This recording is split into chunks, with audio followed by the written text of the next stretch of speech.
Gracias por sintonizarnos. Aquí estamos una vez más, como cada viernes, la doctora Marilis Durán y una servidora en tu programa Soberanía Popular TV. Nosotras muy felices de compartir con ustedes informaciones novedosas, análisis jurídico dentro de todo lo que concierne a las novedades que nos ocupan, a veces no tan agradables, a veces agradables, pero de eso se trata la vida. En el día de hoy, nosotras, pues como cada viernes, comprometidas con abordar los temas de actualidad y llevarlo desde el aspecto y el análisis de los expertos. Buenas tardes, doctora Marilis Durán. Buenas tardes, querida amiga Rosy Escoto, unas merecidas vacaciones, felicidades. Realmente estuviste por unos días fuera del país y nos alegramos mucho de ese descanso. Señores, tal como decía nuestra compañera, en esta semana realmente la República Dominicana ha estado consternada por un hecho realmente horrendo en lo que tiene que ver con la violencia intrafamiliar y de género, básicamente de género, porque una vida más acaba de irse a destiempo, una mujer de 31 años. Sabemos que los medios de comunicación en sentido general y la población se ha pronunciado. Nos estamos refiriendo específicamente al caso lamentable de la abogada Anibel González, quien falleció la semana pasada a consecuencia de varios disparos que recibió de su expareja. Realmente este programa, dentro de la responsabilidad que nos corresponde, no podemos dejar de comentar realmente, unirnos a esas voces, y para esos fines hemos preparado un programa con unos invitados que realmente nos van a dar luz, no solamente desde la perspectiva del hecho en sí, sino también de las alternativas que tenemos como sociedad. Así que realmente prometemos que esta tarde será un programa provechoso para todos y esperamos poder llegar a cada uno de los dominicanos que creemos conciencia sobre lo que está aconteciendo en materia de violencia en la República Dominicana. Ciertamente, denominarla como una historia, un hecho horrendo, nos quedamos cortos, y tal como bien usted señala, doctora, no es posible que nosotros como programa, a pesar de que ya muchos medios de comunicación se han hecho eco de esta situación lamentable, nosotras no podíamos dejar de pasar esta identificación, no solamente con el hecho como tal, sino con esos familiares de ambas víctimas, porque no debemos dejar de reconocer que a pesar de que tenemos un victimario, él mismo también se convirtió en una persona que ya no va a estar en este mundo, y dejar en la orfandad a estas tres niñas pequeñas que tanto necesitan de sus padres es un hecho muy lamentable. Nosotras en esta mañana, ya como mediodía, tenemos nuestros invitados que nos acompañan y con quienes vamos a analizar, y la intención básicamente de este programa no es ver única y exclusivamente dónde estuvo el fallo, dónde estuvo la violación, dónde estuvieron las faltas de parte tanto de los representantes del Ministerio Público como de los jueces, sino más bien llevar un aporte para todas esas mujeres que se encuentran en estado de vulnerabilidad y de peligro. Aportar a la sociedad en este programa cómo podemos evitar, cuáles son esas medidas que debemos tomar para que hechos como este no se vuelvan a repetir. Es la intención básica de este programa, y por el cual te invitamos a mantener la sintonía para que luego de que regresemos de la pausa, que ya nos acompañan en el set nuestros invitados en el día de hoy, ustedes mantengan la sintonía para obtener todas las informaciones directamente de los expertos de cómo podemos evitar que situaciones como esta vuelvan a repetirse, y que nosotros como país estemos saliendo de las estadísticas espantosas en las cuales nos encontramos. Después de la pausa, volvemos.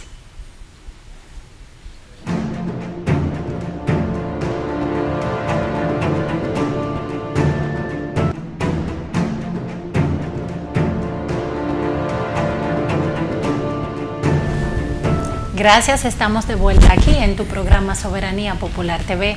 Antes de irnos a la pausa, le informamos a nuestros televidentes que en la mañana de hoy nos acompañan dos invitados con quienes vamos a analizar todo lo concerniente a la historia de horror, la situación difícil por la cual estamos todos consternados como dominicanos.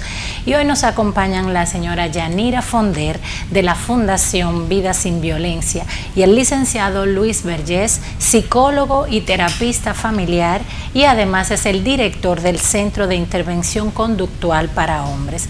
Bienvenidos nuestros invitados, y primero darle las gracias porque sabemos cómo tenemos todos la agenda, y saber que pudimos contar con ustedes, la verdad que es un gran privilegio y nos llena de muchísima deferencia de parte de ustedes distinguirnos y participar en este su programa Soberanía Popular TV. Bienvenidos, y en esta tarde la intención es analizar, y como bien le dijimos, es poder aportar a toda la población que situaciones como la que recientemente han acontecido, porque la verdad que estamos en unas estadísticas impresionantes, no se vuelvan a repetir. Ver qué podemos hacer nosotros como sociedad para evitar este tipo de situación. Bienvenidos, doctoras, aquí nosotras muy privilegiadas con este banquete que nos vamos a dar en esta tarde. Gracias. El placer es nuestro, Rosy, Amarilis, y un honor contar con el maestro Luis Vergés. Gracias, gracias. Así es. Señores, tal como indicábamos antes de la pausa, yo creo que el caso de la abogada Anibel González debe marcar un antes y un después como sociedad, porque necesariamente nos lleva a reflexión. Y justamente hoy tenemos como invitado al licenciado Luis Vergés, y quisimos tener con él un intercambio y contar con sus aportes. Doctor Vergés, ¿qué está pasando en nuestra sociedad dominicana que está llevando, motivando a este tipo de detonante por demás contra compañeras de vida, compañeras con las que se tiene una familia en común, como son los hijos? Lo primero es lamentar ese trágico suceso que involucra a toda la sociedad. Y en respuesta a la pregunta, la violencia es uno de los fenómenos más complejos que existen. Complejo porque es multidimensional, en el sentido de que son muchas las dimensiones que operan. Opera la cultura, la pobre influencia en los valores familiares, todo lo que tiene que ver con algunos elementos ideológicos, sobre todo el elemento de dominación y predominio, en fin. Es también una problemática que nosotros la reconocemos como perversa. ¿Por qué perversa? Porque la violencia se hace con intención. No es una patología ni una enfermedad, porque las enfermedades, la gente no decide enfermarse, pero la gente sí decide violentar a alguien, dañarlo para sobre el daño, creer que recupera algo de sí mismo o creer que logra algo que él no tiene. En este caso, la mujer se convierte en una especie de objetivo de la violencia en la medida en que es un objeto de control y un objeto de posesión. Cuando las sociedades tienen esta capacidad de sutilmente incidir para que en la mentalidad de la masculinidad se crea que la mujer es un objeto de posesión y un objeto de control, la mujer se torna vulnerable, y ahí comienzan los factores de riesgo a dinamizarse para que pueda explotar en algo como lo que ya pasó. Doña Yanira, para que la población esté consciente, ¿cuáles son esos síntomas, cuáles son esas señales de violencia bajo las cuales una mujer debe tomar en cuenta? Primero, para saber que está en riesgo, y segundo, cuando ya está dentro de un conflicto, ¿qué hacer? ¿Cuáles son esas señales para que las que nos están viendo y toda la población, porque no solamente las mujeres, también los hombres tienen madres, tienen hermanas, tienen hijas, que realmente no podemos ver el caso de manera individual, sino que en cualquier momento nos puede tocar? Bien, desde la sociedad civil jugamos un rol también activo en ayuda a todo el Estado, y desde la Fundación Vida Sin Violencia siempre hacemos mucho énfasis en los centros educativos a educar a esas jóvenes de que las primeras señales de violencia surgen en el noviazgo, y cómo surgen de una manera muy sutil, poco a poco. Este novio empieza a controlarle la hora, dónde está, con quién está, su forma de vestir, hasta su forma de pelo, empieza a menospreciarla tanto en público como en privado, y todas estas son señales que le decimos a las jóvenes siempre que no son de amor, son de control. Como bien decía el doctor Vergés, la violencia se aprende, nadie nace violento. Entonces entendemos que puede desaprenderse. Cuando esta joven va viendo todas esas señales de control, ya debe poner un stop. Y siempre hacemos énfasis en que tienen que tener tu autoestima, de que son especiales, de que son valiosas. Y nunca callar, porque el silencio es lo que alimenta la violencia. Buscar esa red de apoyo en amistades, en familiares, en vecinos, para no estar en una situación de riesgo. Porque yo siempre he dicho que desde el momento que la mujer rechaza continuar con una relación violenta, ahí es que está el factor de riesgo. Desde su experiencia, licenciada Yanira, a través de la Fundación, ¿qué está pasando en la sociedad dominicana en materia de violencia intrafamiliar y de género? Si ustedes ya celebraron ahora recientemente su 10º aniversario, las estadísticas que se han estado levantando, ¿qué está pasando en la República Dominicana? ¿Dónde estamos fallando? Bueno, vivimos en una sociedad con mucha conflictividad. Nosotros llevamos indicadores de estadística porque entendemos que solo así es posible eficientizar las políticas públicas. Este año tenemos 47 en total asesinatos de mujeres, 37 de los cuales han sido por parejas o exparejas. ¿Qué vemos en esta estadística? La mayor parte son mujeres de menos de 35 años. Contrario al año pasado, hay más asesinatos con armas de fuego este año. Tenemos un promedio de 30 huérfanos de violencia, y todo ello tenemos que ver que hay un subregistro de esas cifras, porque no todas llegan a poner la denuncia, y aparte de eso hay una cantidad enorme de hechos violentos contra las mujeres. Estamos hablando que ayer vimos en los medios de comunicación que solo en este año se han producido cerca de 14,000 y pico de orden de protección. Estamos hablando de mujeres que han ido en busca de ayuda a las autoridades, y lamentablemente en muchos de esos casos, con todo y la orden de protección, termina en un feminicidio. Doctor, como especialista en la conducta, queremos saber cómo se forma un hombre agresor.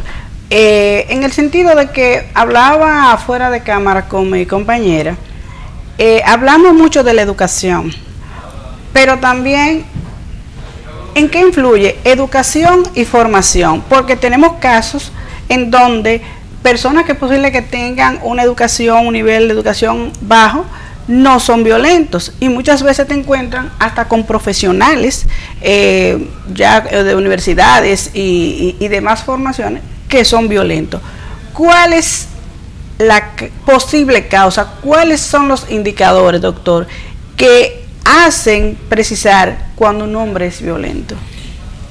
Precisamente la complejidad de la violencia data de mucho tiempo atrás. Cuando nosotros vemos una persona que comete un crimen en contra de alguien, ese criminal no se formó de un día para otro. La mentalidad criminal viene de mucho tiempo atrás, comienza con el proceso de desvinculación temprana, donde la persona va o siendo violentada por alguien o siendo expuesta a violencia que observa con frecuencia. Entonces hay tres variables clave aquí: la violencia que se recibe, la violencia que se da al otro y la violencia que se intercambia con otro. Entonces, desde esa perspectiva, mientras más presentes estén estas variables, más un proceso de desvinculación y una exposición a una sociedad que alimenta una serie de estereotipos contrarios a la buena imagen de la mujer y a la supremacía del hombre, al uso de la fuerza, al uso de la agresividad, al menosprecio de las emociones y los afectos, más el déficit de la capacidad para solucionar problemas de forma pacífica, pues todos estos ingredientes, si no se trabajan en la escuela y no se trabajan en la familia, pues evidentemente será un déficit importante. hay que tener cuidado de pensar que es solo la educación académica lo importante aquí. Aquí es más importante aún lo que es el sistema de formación de valores del ser humano, y eso lo puede proveer todos los sistemas, tanto informales como formales.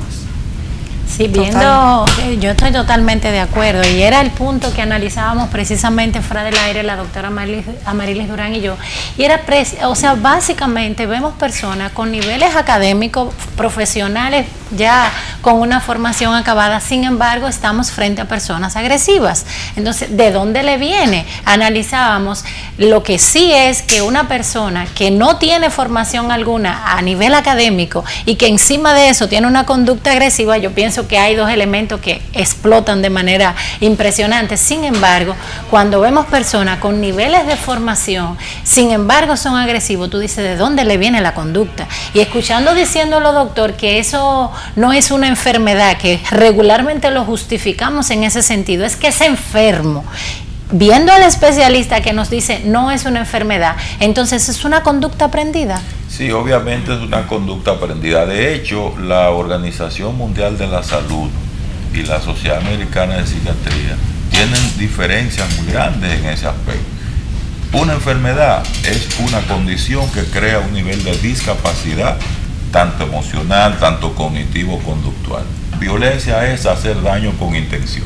Para que una persona haga daño con intención, no necesariamente tiene que estar enfermo.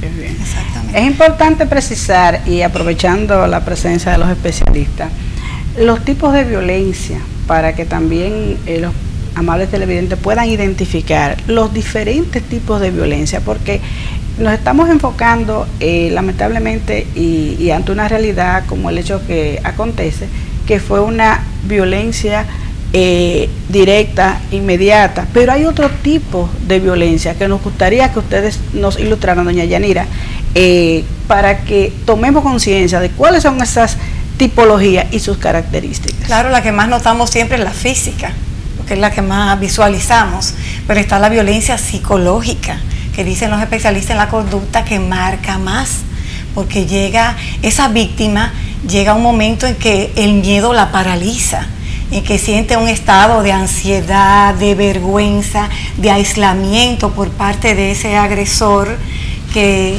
se ve como acorralada, y siempre en este círculo de la violencia que se da, que empieza con esa fase primaria que es muy sutil, luego explosiva, y luego esa etapa de arrepentimiento, esta víctima cree que sí puede cambiar, pero sin ayuda de un especialista, un agresor no puede cambiar esa conducta. Y no todos los especialistas, porque nosotras entendemos que la problemática de la violencia contra la mujer es tan compleja que merece de que cada vez se capaciten a los jueces, a los fiscales en esta temática que es tan delicada. Solo así podemos encontrar con sentencias más eficientes en la materia.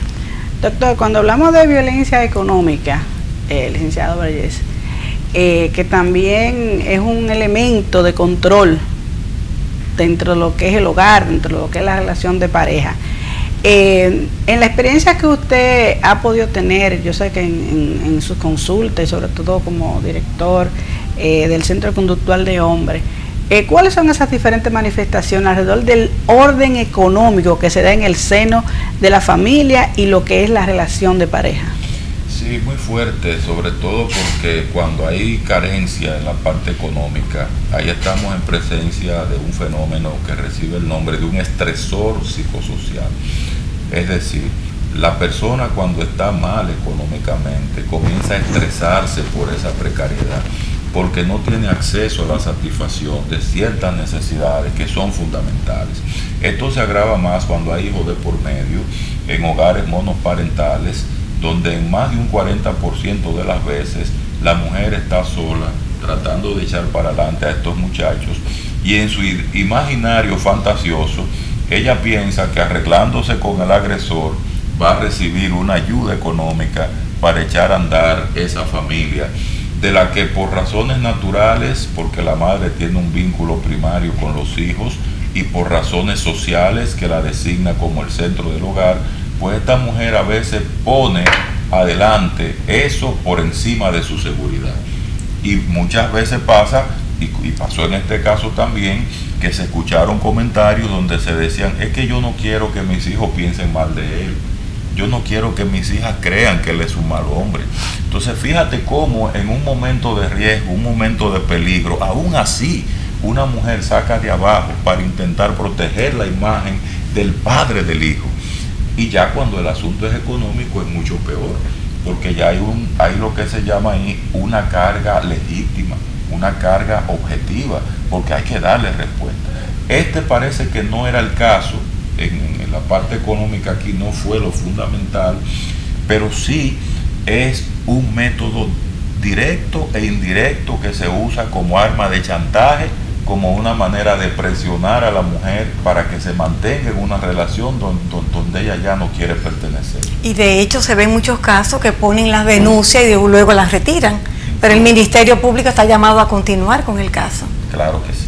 Claro. Esa es una pregunta que me obliga a hacerla inmediatamente a los dos. Nosotros como país estamos dando una respuesta oportuna a estas mujeres, a pesar de esa cantidad de denuncias y órdenes que se emiten. ¿El sistema está de manera adecuada o está fallando el sistema? Bueno, en este caso evidentemente que ha fallado porque primero hicieron un acuerdo que fue improcedente totalmente, y lo que esperamos como sociedad es que hayan sanciones que den ejemplo para que eso no siga sucediendo. Yo creo que en materia de prevención, que es lo que deberíamos hacer énfasis, se necesita multiplicar los recursos. Aquí vemos muchas campañas en marzo, que se celebra el Día Internacional de la Mujer, y en el mes de noviembre. Pero ¿y todo el año qué? Entonces hay que trabajar mucho desde la familia, desde la escuela, para lograr esa transformación cultural que necesitamos. No podemos seguir criando a los niños sin manifestaciones, como bien dijo Vergés, de sus emociones. ¿Por qué le seguimos insistiendo en que no llores, que son hombres? No, el niño tiene todas las condiciones para llorar y manifestar y controlar sus emociones, igual que la niña. Y educar en igualdad, que haya ese respeto en todo tipo de relaciones. Doctor, el Centro Conductual para Hombres Agresores, su papel actualmente, me imagino que debe tener mucha demanda. ¿Cuál es el protocolo para que un hombre que siente la necesidad de una ayuda, o una familia, en este caso, que tenga una situación de violencia y que no sepa, porque sabemos que existen los psicólogos a nivel clínico privado, pero ya cuando hablamos del centro conductual, ¿cuál es el protocolo? ¿Cuál es el papel que está desempeñando frente a lo que es esta epidemia, una pandemia prácticamente que tenemos en materia de violencia? Lo primero es que el centro pertenece a la Procuraduría General de la República, específicamente la jurisdicción del distrito, y los casos llegan referidos por jueces y fiscales. Esos casos ya andan por encima de los 32.000 desde el año 2008 que comenzamos nuestras operaciones. Y lo que hacemos es, si hay una persona que por alguna razón quiere tratarse, porque hace conciencia de este problema, que ocurre muy raras veces, porque normalmente este tipo de personas no cree que tiene problema. La mayor parte de las veces estas personas entienden que deben ir bajo presión para evitar una situación aversiva mayor. Pero en caso de, nosotros también los recibimos. Y también hay una especie de alianza con otras instituciones, como por ejemplo el despacho de la primera dama, donde hemos creado centros que también reciben este tipo de personas, porque lo que nosotros entendemos es que cuando hay una situación de riesgo y peligrosidad, al primero que hay que desarmar es el potencial de violencia que pueda tener el agresor. Ya la parte de la víctima, evidentemente, la red de apoyo, la concienciación para que ella sepa que es una persona que está en riesgo, las medidas de orden de alejamiento y demás, pero sabemos que todos esos procedimientos tienen sus baches, porque nosotros somos un país que no le puede poner un policía ni un fiscal 24 horas a cada ciudadana dominicana para prevenir la violencia. Entonces, por eso nosotros hablamos que esto es un abordaje integral donde incluso los mismos medios de comunicación pueden aportar mucho, dejando de difundir una serie de estereotipos, dejando de objetivar a las mujeres como si fueran objetos sexuales o cosas que son objetos de consumo, porque todo eso alimenta la ideología de dominación que luego se convierte en una perversidad en cuanto a la intención de hacer cosas de esas bárbaras que se han seguido haciendo. Y yo entiendo que el centro ha sido tan efectivo que merece multiplicarse a nivel nacional. Yo sé que todo es recursos, pero si vemos las estadísticas, en el Distrito Nacional no se ha registrado ningún feminicidio este año. Y es gracias a todo el sistema integral de abordaje hacia las víctimas. O sea, hablar que el centro ha recibido 32.000 casos realmente en 11 años. En 11 años es una suma, o sea, una cantidad bastante interesante. Y decimos interesante porque yo asumo que como es una dependencia de la Procuraduría y como bien usted señala, por lo regular el hombre que llega allí ha sido referido por un caso de manera particular. Y ahí mismo debo hacer una pregunta. ¿Quién determina, por ejemplo, en este caso que hablábamos que dentro del acuerdo al agresor, al que lamentablemente le quitó la vida al caso que hoy nos ocupa y que ha consternado a la sociedad y que luego él se quita la vida? Hablamos de asistir al centro cada 2 meses. ¿Quién determina las necesidades que tiene el agresor? ¿Lo puede determinar un juez que no tiene el conocimiento de la psicología y de las necesidades de terapia, o lo debe determinar el centro previamente antes de establecer cuántas terapias necesita esa persona? Sí, eso lo que te dice es que hay necesidad de información en el sistema, porque somos las personas, esto sin ego alguno, claro está, los especialistas en la materia quienes debemos determinar eso. Me luce extraño que a una persona se le recomiende ir más al cuerpo de los bomberos que a coger las terapias en materia de frecuencia. Entonces, es muy triste, ¿no? Pero bien, vamos a asumir que aquí hay 2 cosas que ver y que eso se está investigando. Una cosa es una mala práctica y otra cosa es faltar a la ética. Ya los órganos investigativos dirán cuál de las 2 fue la que ocurrió. Partiendo de esa interesante pregunta que hace mi compañera Rosy, me llama poderosamente la atención el hecho de que ciertamente los jueces imponen, dentro de las medidas que consideran del caso que tienen a su cargo, la periodicidad o no de asistir o no al centro conductual. Pero no se supone que cuando llega el expediente, y es una pregunta, doctor, al tribunal, previamente no hay un peritaje, un informe psicológico de lo que ha acontecido en un caso específico, no necesariamente en el caso donde haya intervenido un feminicidio, sino también en los casos en que son apoderados y que tienen que pasar por los centros. Sí, en el caso ya cuando vienen del sistema penitenciario, el sistema penitenciario tiene sus propias reglas. Sí, se supone que el sistema penitenciario tiene su propio psicólogo, tiene su psiquiatra, tiene todo su personal que debe hacer esa labor. Nosotros como centro no pertenecemos al sistema penitenciario, pertenecemos a la jurisdicción de la Procuraduría de acá y específicamente al tema de prevención de violencia de género. Una de las cosas que estamos trabajando es que el protocolo nuestro se lleve también a las cárceles, para que el abordaje desde las cárceles sea con un protocolo especializado. No es lo mismo hacer una intervención terapéutica general que hacer una intervención terapéutica especializada para una problemática particular como esta, que es lo que estamos auspiciando. Y yo tengo, una crítica al sistema penitenciario. ¿Cómo es posible, como escuché yo en la Procuraduría, una amiga de la víctima, que ésta recibía hasta 40 llamadas de ese agresor al día, porque le pasaban los celulares por periódico? ¿Dónde está el protocolo a seguir? ¿Dónde está la supervisión que debe haber para que esta víctima no siga corriendo con ese acoso con una persona desde la cárcel? Eso no es posible. Y lo que realmente a mí también me llama mucho la atención es que si una persona que ya se ha denominado agresor y tiene una condena de una cantidad determinada de años o de meses detenido en prisión, ¿por qué desde la cárcel, desde la prisión, no se toman las medidas y cuidados y controles para prevenir o tratar a esta persona con terapias antes de que vaya a la calle? O sea, desde propiamente que dentro del programa que se maneje, doctor, reciba terapia en un ambiente donde él, en vez de salir mejor, pues sabemos todo que lo que hace es que empeora la situación. Sí, hay que reconocer que ya antes de que ocurriera este hecho, el señor Procurador General había contratado unos expertos para hacer una evaluación e hicieron un levantamiento para corregir esa situación. Así que qué pena que no haya llegado antes la implementación de todo ese resultado, pero sí es algo que está en proceso. También como red de apoyo, las amistades juegan un rol, porque tengo entendido que fue un amigo quien le dio el arma de fuego a este agresor para que cometiera el feminicidio. Y qué buen apunte. Entonces, excelente.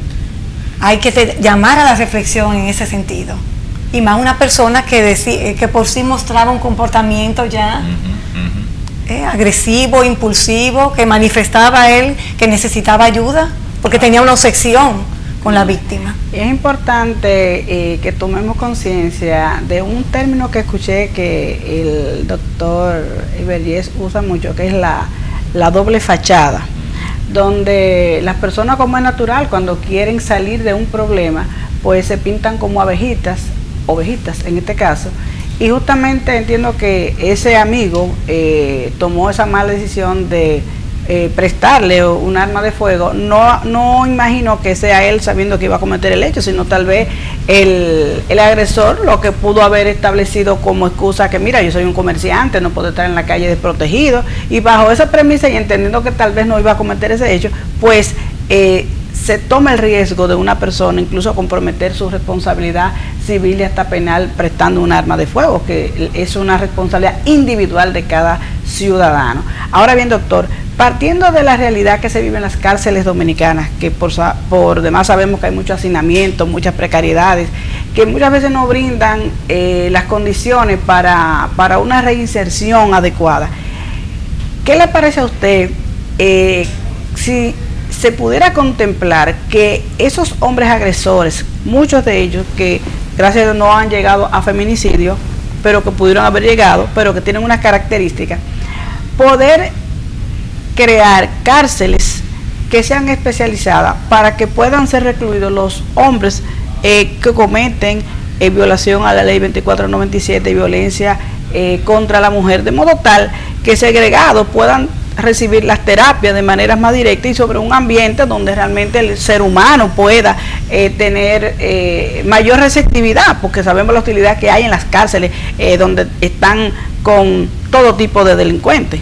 La verdad que esa es una idea genial, y yo pienso que en este contexto donde se está hablando de reforma carcelaria, de plan de humanización, ojalá que esto le llegue al señor procurador. Cuando viene a ver, tenemos ese aliciente, porque los temas especializados tienen que abordarse de manera especializada en todos los escenarios. Así, estoy de acuerdo. Así deberían existir tribunales especializados en esta materia.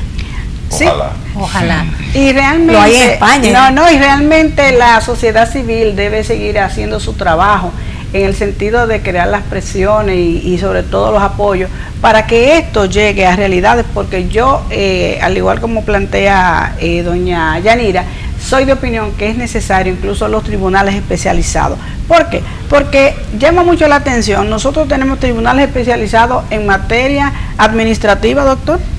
Tribunal Superior Administrativo. Tenemos un Tribunal Superior Electoral. Tenemos un tribunal para temas de tránsito, ¿verdad? Tenemos un tribunal, señores, especializado en temas de conocer la ley de quiebra y de reorganización empresarial, y sencillamente el sistema pone unos tribunales para trabajar en horas de la tarde, en horarios especializados. ¿Y por qué no disponer de salas especializadas, de jueces que ya han demostrado sensibilidad, solidaridad, conocimiento en la aplicación de la ley, sobre todo el manejo, porque cuando estamos hablando de violencia intrafamiliar y de género, envuelve muchas cosas, envuelve la pensión, está lo que es la custodia de los hijos, está lo que se llama el divorcio, la separación de hechos, todo ese componente. Es muy difícil para una mujer, para una familia, poder manejar todos estos elementos dentro de un conflicto, que por demás ya tener una situación con el padre de tus hijos o la pareja, ya de antemano es un gran detonante. Y creo que es una propuesta que doña Yanira establece y la cual vemos muy viable, saludable, y sobre todo que no es lo mismo. Los juzgados de paz están especializados en materia de pensión. No hay forma que un hombre llegue a un tribunal que el juez, desde que ve y en base a las pruebas ya tiene la pericia, pero no es lo mismo un juez que está conociendo una diversidad de casos, aunque la ley se supone que para todo, pero la especialización es lo que conduce muchas veces a poder organizar el sistema de una manera que puedan la comunicación fluir y sobre todo tomar los correctivos del lugar. Pero también, perdón, sí, en la reforma policial tampoco se contempló una policía especializada en materia de género, que también hace falta. Claro, y me parece una propuesta muy interesante y no es muy difícil de llevar a cabo, porque nosotros tenemos los tribunales de familia. Entonces, en esos mismos tribunales, en esas mismas jurisdicciones de familia, pues en un horario extendido pudiéramos especializar jueces y fiscales para conocer asuntos de violencia de género en esos mismos tribunales que nosotros disponemos, por lo menos en el Distrito Nacional, y sobre todo saber que es una situación de manera particular como una alternativa de solución, porque la intención de este programa básicamente es qué alternativa o cuáles alternativas nosotros podemos ofrecerle a la población para reducir la violencia de género. O sea, ¿qué nosotros vamos a aportar? Porque el problema está y no podemos salir de él. O sea, eso es una realidad que nos está afectando a todos. ¿Cuáles alternativas desde el Centro de Atención Conductual del Hombre? ¿Cómo podemos disminuir? ¿Cuáles son los aportes que nosotros podemos hacer? Y más bien desde la red de apoyo también con la Fundación Vida Sin Violencia, ¿cómo podemos aportar? Y eso es un aporte maravilloso, magnífica idea. Así es, así es. ¿Cuáles elementos, doctor, usted recomienda a la población a los fines de mitigar un poco lo que es la secuela que deja toda esta situación, ya no tan solo en un tema de feminicidio, sino también ya cuando está en medio del ojo del huracán de lo que es el conflicto padre, madre, hijos envueltos en un tema de violencia? ¿Cuáles alternativas de la perspectiva psicológica pueden hacer esa mujer, esa familia que está envuelta en esa situación? Lo primero es que hay que priorizar a las víctimas, porque la víctima no fue solo la joven asesinada. Ahí hay 3 niñas que son prioridad, niñas que se les rompió la premisa de seguridad, de confianza y de vínculo. Ya esas niñas tienen una construcción mental en proceso de disociación, donde ella no sabe quién es bueno y quién es malo, porque nada más y nada menos quien mata a mi madre es mi padre. Entonces, la prioridad ahora es ayudar a que esas niñas se recuperen emocionalmente y que puedan encauzar su desarrollo de la manera más normal posible, que puedan ir a la escuela, que puedan compartir, que puedan jugar con las demás niñas, que puedan soñar, que puedan aspirar.